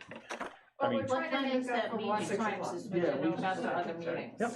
Could we have a small show of hands here, who's in favor of it, who's not? Are you Because then you talking? could really know what we're feeling. yep, I don't, I You wanted it guys tore or- down, so, with the so community? I can't vote either yes or no, so. Wait, I'm sorry, what are we doing, Dan? I would just like to know, just somebody please give me something positive about this project, like for Waldeboro. How does this help the town at all? It doesn't. In no way. I could argue both sides of this question, and I really don't have a position. I'm really interested in knowing how the community is going to come out on this. But one of the things that I feel is positive about it, there are two things I feel is positive. One, it's terrible to tear down a building that is in basically good shape. That is non-sustainable activity, all right? The second point is that it would cost us a lot of money to tear that down. And I think that money can be spent elsewhere if we can avoid having to tear it down. And The 359 back. those are two reasons that speak in favor of it. There are lots of reasons, I'm sure, that are against it, but I would not, To tear it down. I guess if I were arguing against the project, I wouldn't posit at this point that it's going to turn into something down the road that wasn't intended. It's gonna turn into Spruce. That's the fear. That's a fear, but it's not a fact. People All right, I'm gonna go Seth. who live there appreciate that. I was at the meetings, and as Shelley points out, the VOA people were very clear, very good, and very non-committal. They said, depending entirely on the funding streams, and there are multiple complicated funding streams, not all of which are the federal government, that's what dictates what you can do in perpetuity with the building, and they were clear about that. Something else that's very important, I think, they were also very clear, because I asked them about it, is there any reservation, or is there any preference for Waldeboro residents, our grandparents and parents?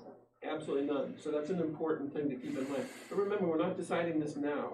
It's unfortunate that we don't have more information. I'm very interested to see how strong the sentiments are. I think that the organization generally is good, and with all due respect, based on the decades worth of failure of the planning board to do anything, the select board to do anything with it, except after he wants to tear it down, to his credit, at some extent. I think it's a good building and we should use it. We paid 15 grand for an engineering study, we, the Potomac Valley Community Foundation, to verify that what the Y had verified was that it's a really solid building. It's gonna be hard to knock it down. Was it ever listed with a realtor, like how was You'd it have to ask the marketed? select board. And that was one of the things, Bob, actually, Yeah, it's been he says, a long time. Bob said, give me a year, we'll list it, see if we can get rid of it. It went a year, it didn't, Went 2 years now. no, but he said, no, listen to me, listen to me. He said, give me a year to try to do it, to get rid of it. It didn't happen. I put it in front of the budget committee again, I got shot down. So now it's gone into the second year. I think, So it was on with the realtor? just. Max can well, tell just- you. Well, I was gonna quickly get to Abden's bit. I think by the end of the year, the reason that wasn't happening was because we had Tim Wells at that point. It could have been. It was. And then that's been dragged on for a year. What was the price? There was no price, right? No. Yeah, there was, but. What? I think the article was $1. Yeah. There was no value residual. Yeah, I think there was. Was it marketed? It wasn't. Online? It was. or- No, it wasn't. It wasn't. I never made it. Well, You're at the time it was done, John Spear was the town manager, I think. talking in No. 2012. They're talking about actually marketed. Like it- Since your No, proposal when, was for the year, are you talking about when we asked, That's because I think we had the offer from the place but out. they did, the plant, Bill Napower, Yeah, Bill was just reaching out to people back, right, at least people who were interested back So in it that. Yeah. wasn't marketed, it just kind of once in a while? No, there was a point Yes. where it was, it's Yeah. just, it was not in the last 3 years. Okay. There's so many. Oh. He hasn't talked yet. So, Yes, he is. I do take exception, I'm not an engineer or an architect, but my understanding is the building, when it was constructed in the 1930s, that it's brick veneer, it's not solid brick. That the technology of brick veneer was quite new in the 1930s and hardly perfected. And so I have some questions about how solid it is. You guys say the Y thought it was really solid? I will share with you the engineering study we paid for. Yes, Oh, I'd love to see that. yes, I think the town has it in the records too. they may, I but mean, you can do that later. Right, and that's, to me, that's sort of wandering away from, I guess, my point, which is, it's been slated for demolition twice in the last, since 2009, from my reading of the public records. Most recently, it was gonna be, no? You disagree? That's not my recollection, ask the board. I don't No, I don't. No, I don't think so, not that I'm just aware the of. times No. I've proposed to try I to. saw do something with it. demolitions bid in, I think, 2012 before the Y swoop You're right, in. 2012. It was just to get 12 pricing. and then, Right. We did to get pricing, but it was never Okay. proposed What to was demolish published it. online was that it was slated for demolition. So No. I would love to know the resistance to the demolition. I don't want more housing up there. I think we have a great quiet neighborhood. I think it should stay that way. I don't, I'll be curious to see about the policy, or what happens with the VOA. My concern about the non-binding referendum is just, if the rest of the town says, oh, sure, let's do this, we've been trying to get this off our hands for 12 years, that you guys will then use that somehow to say, let's move ahead. I would say that you should take some heart in the fact that when the select board heard the neighborhood the last time, they halted. So I would take heart in that. I will. And maybe what's not coming clear here, because everybody's very emotional about this, is they're actually not bad people. They actually, I will tell you this because I've worked for bad people. I've been exposed to bad people. I've had people call me, names. None of these people have. They do. And I don't want you to leave with the idea they're not transparent. This is probably the most transparent group that I've been doing this for 35 years. Maine's a lot different from whence I came. And they do listen and they do respond, and that I think you can take some heart in that they can maneuver that. I think you can take heart in the fact that Max does care about what happens. People care, and that's a big part of why you serve, so. Thank you. Go ahead, I Jeff. feel like we have to think a little further ahead than, oh, this is a fun little project now, and think ahead 20 years from now. 30. 45. This is to say, oh yeah, let's throw that up there. That sounds a great idea right now. Oh. In 30 years, that's not going to be what they said it's going to be. I remember when the Sproul Block was a wooden building. I bet you probably nobody in here, maybe Jan does. I came here in 1969, Yeah, before you were born. yeah, 2 years before I was born. So I've been here almost 50 years I was an in adult. February, but no, I remember when the Sproul Block was a wooden structure, and when it was tore down and rebuilt. So, I mean, that's been a long time ago. We watched it. The whole town came out. That's now, Seth? that's now the back parking lot. And I'd say that's a cautionary tale that some people are concerned about. I share Julie's view, just so you all know, that this is a very solid organization. They're extremely transparent. They're not trying to pull wool over everybody's eyes, and when you press them really hard, they admit they can't guarantee it. And I don't think we're against the organization, we're against 36 units shoved in a part of Low the income street. units, yeah. And we don't see anything really positive. And also I'm worried about scraping people off of School Street in the middle of winter when they're trying to walk to the supermarket. Or the I mean, it's hardware store. just crazy. And also Waldeboro already has the food bank that already supplies Rule Block and other, so now this is gonna be 36 units that they're gonna add to, all the volunteers' time. Because it is gonna take our resources. Like I just said, want this point of is, clarification. Volunteers of America is a great organization, but I was actually talking about the select board, about being wonderful people. Volunteers of America, excellent organization. Shelley.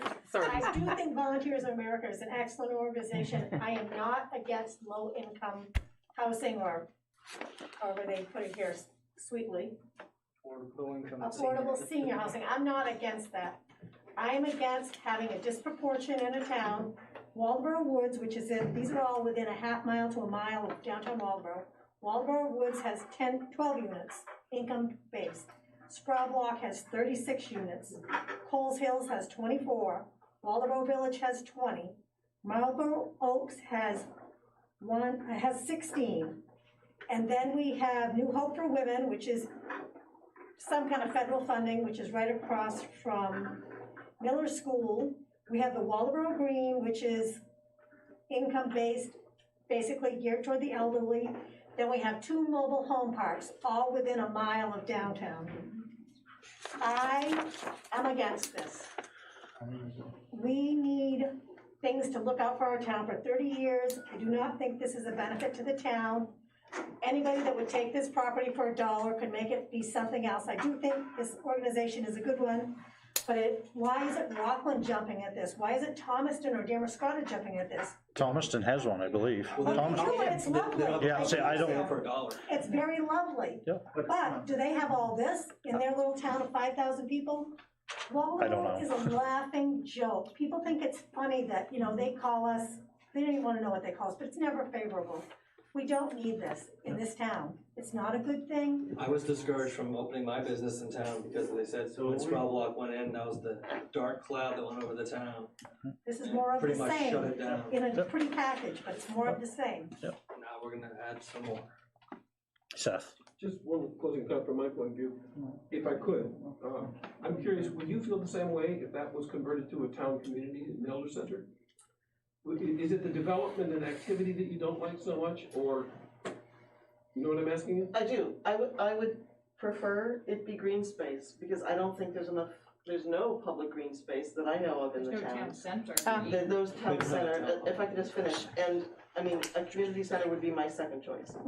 There is a lot of Absolutely. green space behind that, you do realize that. I do, I'm well aware, Yeah. but it's my vision of a park, playground structure, walking paths, rebuild the tennis courts for us old folks to play pickleball on, a gazebo for band concerts, some picnic tables. Something to bring the whole. Something that could bring Waltham a center of town where people could gather, I think is a beautiful idea. That would be my first choice. Community center would be my second choice. Okay. So, I'm gonna let Jan. Okay, I'm just curious. We'll have a few things to say.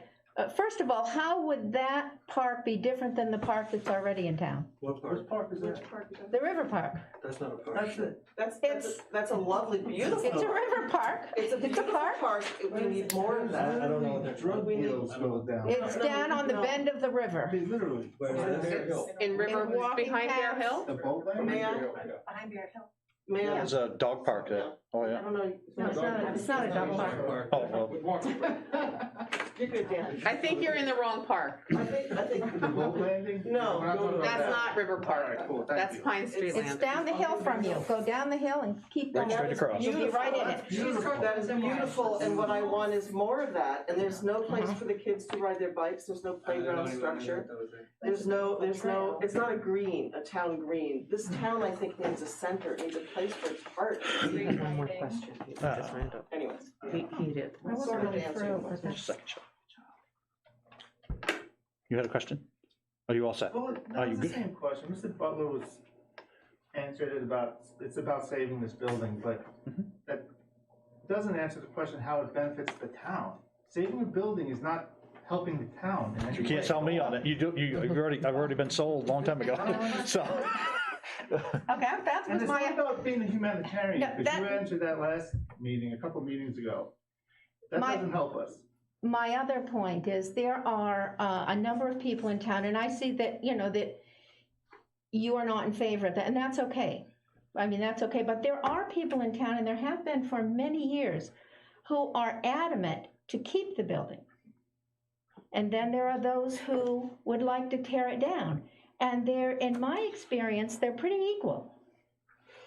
So as a select board member, I have to listen to both, and I get to listen to both. So you may want to speak to some of those folks who would like to keep it to see what their ideas are. But it's equal, and I think this will be a good measure to find out if people really want to keep the building or if they don't. And it's up to the citizens. It's not really up to us. And I think Julie did a wonderful job in getting all of this and getting us to put this together so that we can really get the pulse of the community. And it doesn't have to be what I agree with. If you ask me what I want, I can tell you. But it's not up to me, it's up to the community. And that's what we're doing this for, so that we can really listen to the community. And we've listened to you. Thanks, Em. Just my point is that one of my points, I guess, would be, I understand that there's attachment to the building, I understand the I have attachment to places, but, a school, there'd be ways that we could honor the memory of the school, the attachment that the folks have to the place of the building, that don't involve keeping the building in place or turning it into low-income elder housing. We could reuse the bricks, we could use some of the cornerstones, to build benches, or the idea to build the foundation of the gazebo with the bricks, I just think there'd be lots of ways to do that if we could, repurpose some of the materials in the building and honor the school and the great commitment that the folks have to its memory. I mean, a school, my mother-in-law's a former teacher, retired teacher, a school is so much more than the building. It's the people and the kids, and I love the idea of having kids running through a park, and their coaches cheering them on, and us watching them and listening to music. Sorry, you laughed. And I would love to engage with the folks that are attached. Right, though it isn't up to us. I mean, I hear your points, and I hear a lot of valid points, but it isn't up to us. But also, the building's been empty a long time, these people are attached to it, maybe shouldn't have let it rot away. Like, maybe as soon as the school ended, they should have been having a plan or trying to market it. Not just, at this point, they had many years, whoever loved it, to save it. We'll go back to you real quick. I'm as nostalgic as We're gonna do a couple more, I'll do a couple more questions and we're gonna move on. I'm sorry. No. Yeah, I'm nostalgic, ask my wife, I'm a sappy guy, but looking at the blueprints that are planned, and I mentioned this in the email to you guys, the building is so completely changed, it's no longer 80 gray. It's not the same building. We're doing this for a facade.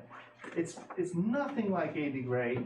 80 gray is just the memories of, it's not a building. I don't understand why we're hanging on to this and risking the future of this town based on a facade. I just don't understand it. I'm gonna move on to Seth, and that'll be it for this. Just a very brief answer and clarification, I hope, to your question about why doesn't the contingency that thinks it's important have done something. Well, they have. The Waldeboro Select Board, when the Y was involved, invested close to $250 million of the N.K. Bailey Recreation Fund precisely to stop the degradation of the building with, I think, all of the best of intent at the time. This was quite a few years ago. It's not that even the Select Board didn't see some value in the building.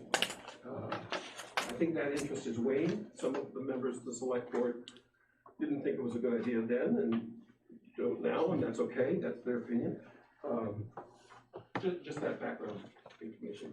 Is there any money left in that Bailey fund? It was empty. I don't think it was emptied all the way, but I think part of the problem was and hindsight's 20/20, and looking back on somebody else's work is easy to do and criticize, but the town and the Y shared the responsibility of that partnership not working well. Yeah, no, And I think that's something that has to be owned by both sides of that. It is true that the town was the only one that put money into it. Correct, which is where I'm saying the town owned ownership in that, and maybe and I think they thought there was a lot more money there than there was, and that due diligence needed to be done, and that's why we're at this. Are we ready to go to the next Yes, we're gonna move on. We could be the dead Bob's horse. over there going, hi. One point. All right, Bob. And it kind of You're the deals last one. with the issue of continuity that Julie brought up, and it doesn't just affect 80 Gray. In a way, it affects almost everything that's on the ballot, the non-binding ballot. And it is that in the last 12 years, how many different town managers have we had? And how many different select boards have we had? There's been an absence of continuity. I think it's fair to say, except for the exception of the last 2.5 years, there's been an absence of continuity, both in management of the town and at the select board level. And so it may seem that things have been helter-skelter. Well, they have been, because there have been different personalities and people involved. And you kind of expect that to happen. I'm not justifying it, it's just a fact. And so we're trying to move on and figure out where people stand on these things and how it relates to the comprehensive plan and what we can and feel we can't do. And that's kind of where we are. That's also, right, that's also made us lose a lot of business as well Yeah. over the last 12 years. People don't wanna Yep. be here to do business. You're right. Yep.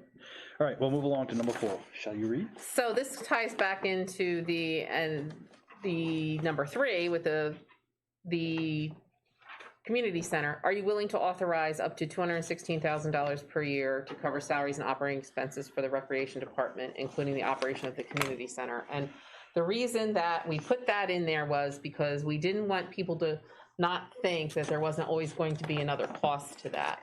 So, because that's going to be an operating cost, and Marcus came up with this number based on, he called around to a lot of other recreation departments. Again, that's the cost.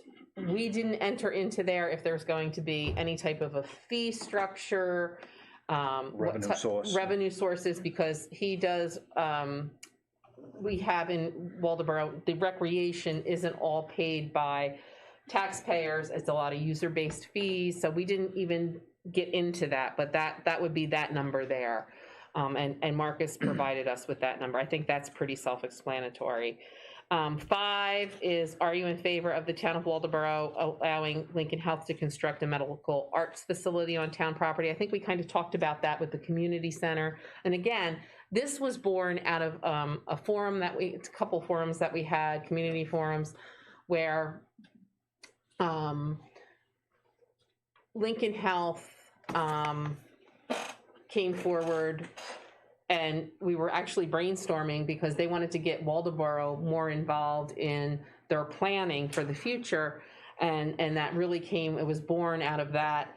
And again, this is something they're still very interested in. Then COVID hit, and obviously COVID was a big deal for the hospitals and medical care and healthcare professionals. So that's where this lies. But we added this because we wanted to know if that would be something that you would support. And of course there would be, and we don't even know what the structure would be, if it's a pad site, if it's obviously not ownership, but some kind of deal where obviously it would be a moneymaker for us, not a money loser. But how that structure is, that's something we had not gotten that far. We were just starting that conversation, and then COVID happened, and Bob Butler and Jan Minzy were the liaisons from the select board on that. And then, are you in favor of the town of Waldeboro renovating the municipal town office? I'm sorry, I'm getting steamed. To improve the public safety facilities and replace the current HVAC system with an efficient system. Now, this is something that's been in the works. This has been in the last 2 comprehensive plans.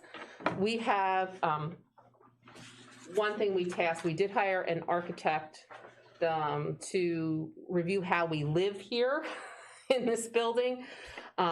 Specifically, if you were to take from this wall over, it's about living better and more efficiently. We have a lot of open space that probably isn't used its best way. It's got to be done better.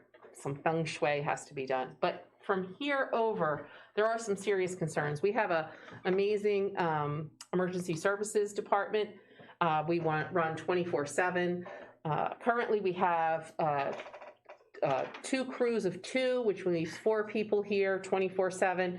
So we do have sleeping quarters. We have only 2 bedrooms. We need 4 to at least cover sleeping quarters for all. The office is a shared office. There's no real day room.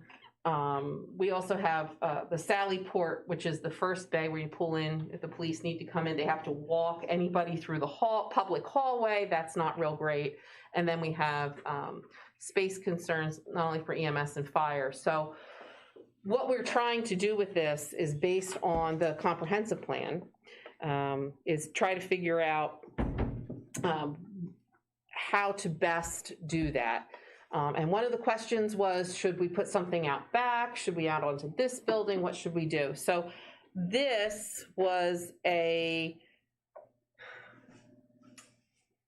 question that just asks the public, what are you actually willing to put into this building, and why?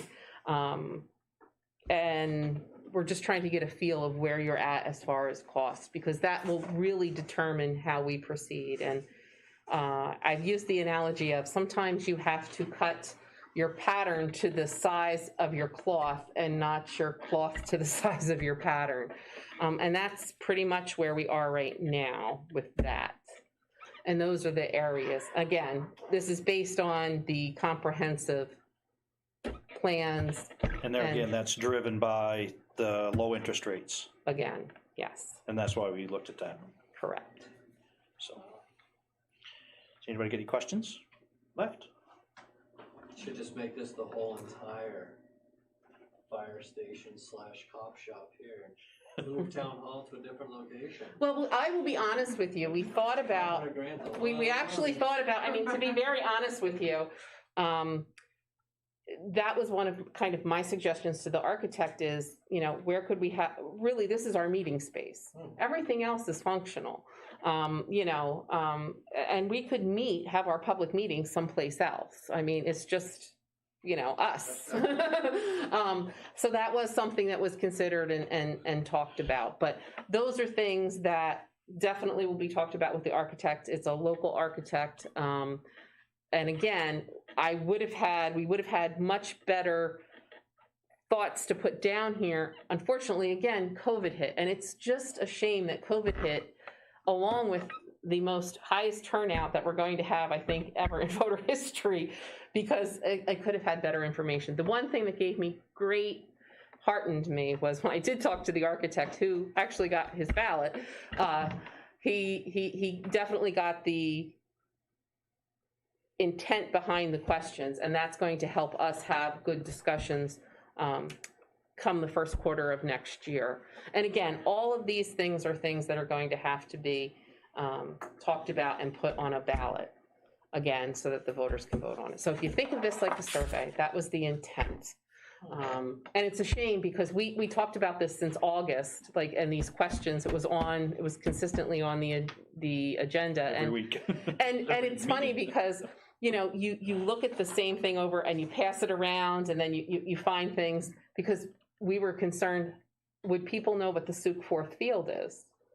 Right. Because a lot of people don't. And it's funny because if you don't know, so, you know, sometimes when you're talking about things like the Coon parking lot, somebody mistook for the park and ride, where I didn't realize, nobody calls it except me, apparently in the entire town calls the parking lot downtown, I call it the Coon parking lot, because that's what it says on the tax map. But everybody else calls it the Taction parking lot. I didn't know that. So I'm thinking it's the Coon parking lot, and somebody else is thinking, no, that's the park and ride. No, I call that the park and ride.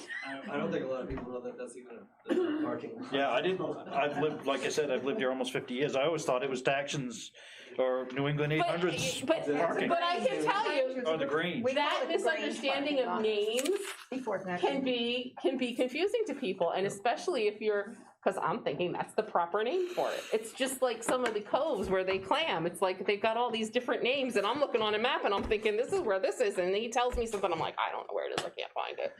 All right, Seth. I think it's great to talk about all the things. I applaud putting the question on the ballot.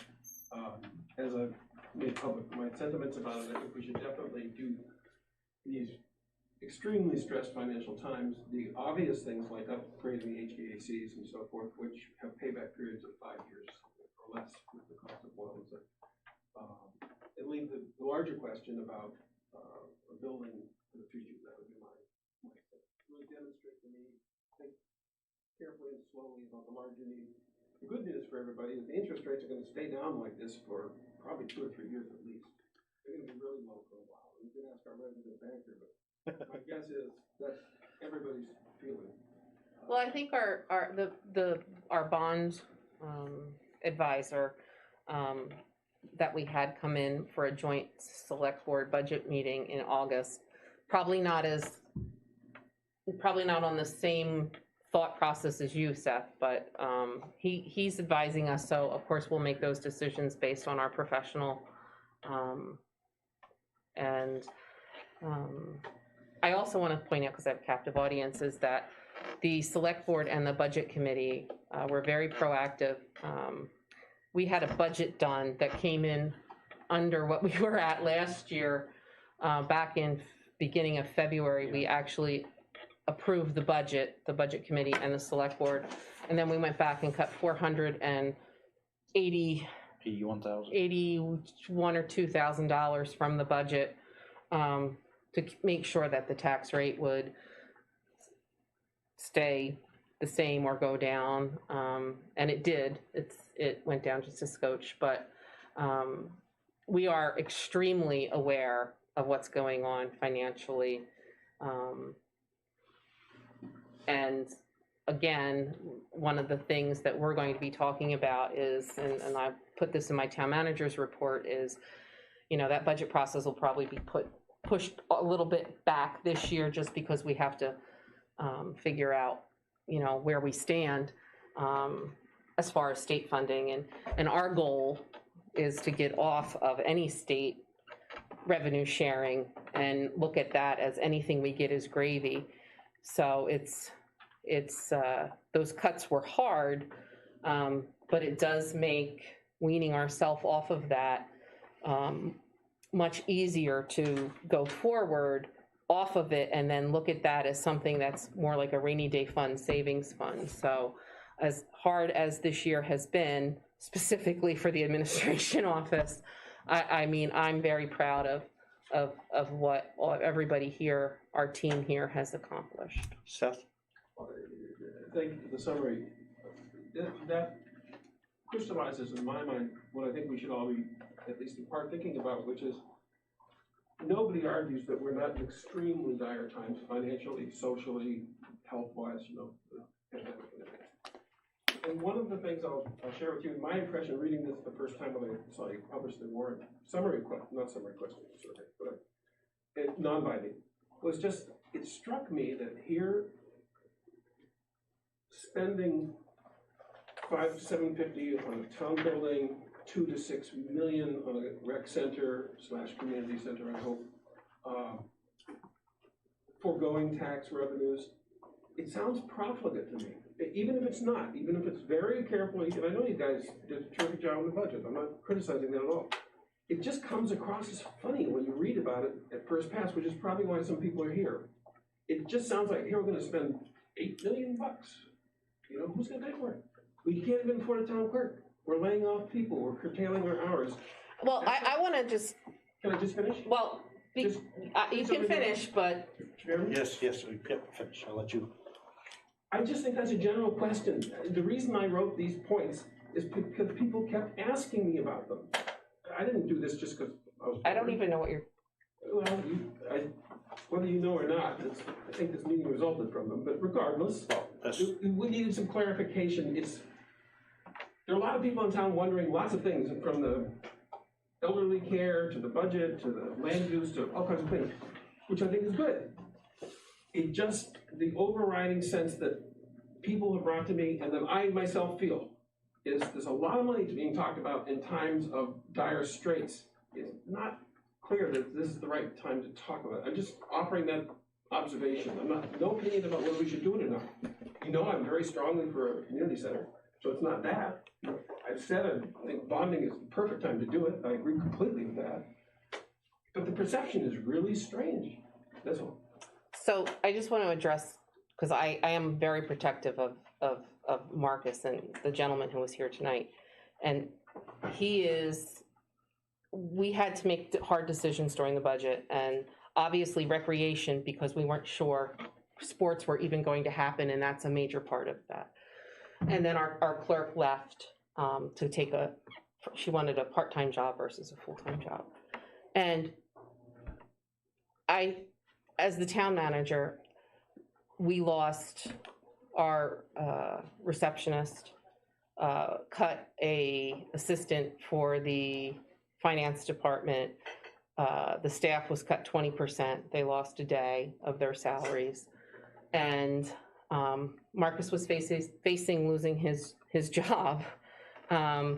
And although it was sad to see Jody go, it offered an opportunity for him to slip into that position. He also filled in Public Works when we had a person injured and was out.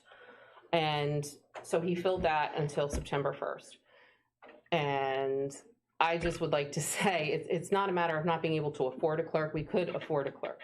It was about trying to do the right thing by somebody who's very dedicated to this town and has done an excellent job and has been truly devoted to the town of Waldoboro. Even, and you know, he doesn't live here. He lives in Friendship. He's grew up in Waldoboro. He has a love for this town that's phenomenal.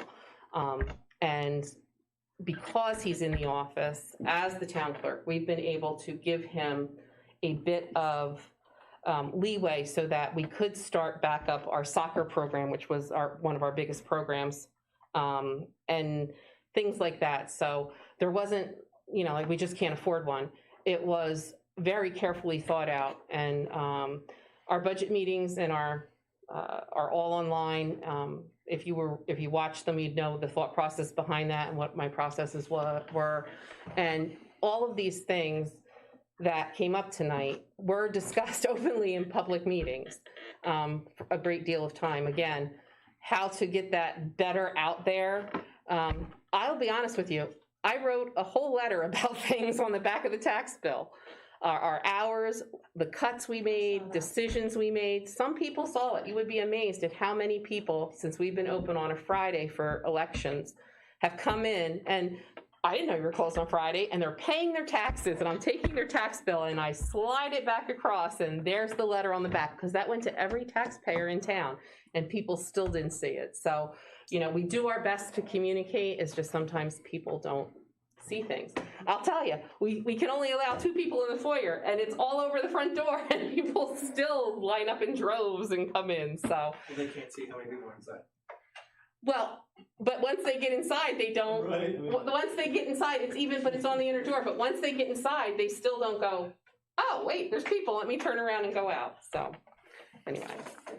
But I think Julie's done an excellent job with trying to keep Marcus. We pretty much gutted the rec program, but without losing Marcus as an employee. She put him in public work. She did put him in as the town clerk. You know, whether he wanted to be there or not, he's not. You know, that wasn't what he was here for. But he's been a multi-faceted person, and she's utilized him in that way. He's done, and it saved the town money. And he's done an excellent job. It's like Julie said. It's not that we couldn't afford it. We could have put the $45,000 back in the budget and just hired somebody. But that's not what we did. We used somebody that we had in the office to be able to save the taxpayers money. You're looking at me, so I'll respond. Well, you're the one that asked the question. Yeah, That's why I'm looking at you, Seth. Fair enough. Good. I appreciate it. And I appreciate the comments, Tony, anyway. But you haven't really addressed the point I made. You did cut $481,000 out of the budget, and you did it for a reason. And now you're offering, suggesting or something, that we maybe consider spending a whole lot of money without even backfilling the positions you cut. Whether Marcus you were able to save, I'm extremely grateful for that. He's a good kid. Yep. But that doesn't address the question I asked. Well, I think the question is, we put this out there because these have been longstanding items, and and the fact that we have this golden opportunity. We could either ask now or we could wait 4 years. And I will tell you, honestly, if we waited 4 years, you'd be standing up there saying you didn't do anything, Seth. So, you know, you're kind of at that point. And we're asking the questions. And, you know, for all the people who have called and asked questions, we've been very clear about it. We've been very clear. We know what's going on, but we have to ask the questions because, and I'll give you a prime example. If you look back, and a very intelligent lady who lives in town here sent me an article cut out, and there's a former town manager sometime in 2011 talking about the dire straits that Waldoboro was in, and all the cuts that got made to all these departments, and road projects weren't going, and this wasn't being done, and that wasn't being done. And I've said numerous times since I've got here, you missed a golden opportunity, because what they did is they raided the rainy day fund. And we're not raiding rainy day funds, we're preserving our rainy day fund. And, you know, so we're aware, it's just, we have this golden opportunity, and I don't want to wait 4 more years to ask these questions and really get the feedback, because just like the sign on the door And just like the meetings that we have, it's great to see this many people. I wish there was this many people here all the time, even online attending. I get Ruben. That's why we call him just Ruben, because he's here. He's the one guy here every meeting with a question. And I just want to end tonight's meeting on a note. It's a it's a bittersweet note for me. Alex Violo has been our town reporter from the Lincoln County News for a very long time. Mm. He was the first person to call me to interview me when I got this job. He is taking a job in New York State at a daily newspaper and going back to where his family's from. And I just have to say, I don't think he's missed but one meeting in the 3 years that I've been here. And I have found him to be a wonderful young man, a gentleman, very accurate in his reporting. And in my 35-year career in public service, I've worked with a lot of different reporters. He has just been such a professional and a great gentleman. And I would just like to say goodbye and wish him well. And good luck. You're going to be phenomenal. And that's it. And if we have time to do an executive, I do have a personnel issue to talk about. If you have 10 minutes, and if you could do the site, Bob, I'd appreciate it. Sorry, do The site to go into executive. I move. Well, we'll end this meeting first, Bob. and- I have it. I thought you had the list. Oh, do you want me to get it up? Yeah. Sorry, I can get that for you. Well, that being said, and I hope everybody's questions got answered to the best of our abilities without persuading you one way or another to vote. That's what these questions we tried We're to not trying. do. So, What time is the meeting on that? Oh, next week at 6. It's our regularly scheduled meeting, and the public comments and everything, we put it right at the top. And anything else that's coming in, I'm adding underneath. I apologize, I won't be here next week. I'll be Thank on you for state, coming. so. Really appreciate it. Thank you. Bye, guys. Thank you. I'm gonna wait for the citing of the executive session. Yep, and Bob, would you like to? Yeah, it's, Everyone can leave the chairs. It's fine. You can leave the chairs. yeah, we'll take care of Clean up. We'll take care of them. Shelley, thank you again for beautiful wedding flowers. Thanks for calling back. And it made the cake look beautiful. Oh, good. so it's Title I MRSA 4, Section 405-6.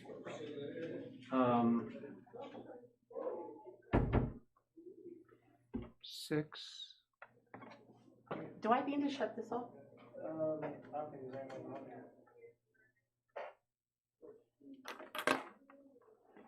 I would say that it's 6A.